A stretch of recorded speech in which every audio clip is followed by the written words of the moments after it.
अक़वाम मुत्तहिदा की general assembly के इजलास से पहले एक पैगाम जाए, पाकिस्तान के मुंतखब नुमाइंदों का एक पैगाम जाए कि 100 इख्तलाफात हो सकते हैं, लेकिन मसले कश्मीर पर यह कौम कल भी एक थी और आज भी एक है।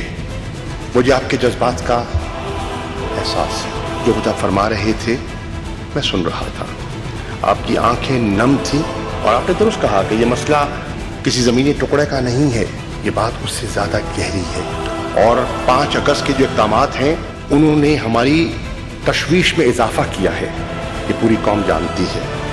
लेकिन मैं आज हुकूमत पाकिस्तान की तरफ से बहसियत उसके वज़ीर ख़ारजा आपकी खिदमत दर्ज करना चाहता हूँ कि हम आपके पीछे खड़े हैं।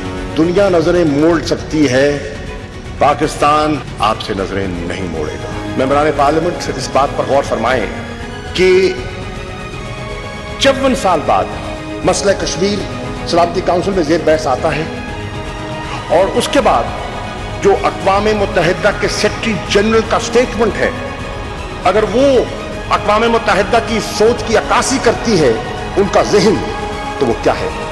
जनाब चेयरमैन, आपको ये सुनकर खुशी होगी, एक ह्यूमन राइट ऑर्गेनाइजेशन जो जनीवा में मौजूद थी, एक ने हिंदुस्तान के मौक़िफ़ को तस्लीम नहीं किया बल्कि रद्द किया। OIC मसला फ़लस्तीन ने OIC को जन्म दिया। आज OIC के कुछ ममालिक ऐसे हैं जो आपस में उनकी सोच में एक खलीज दिखाई दे रही है।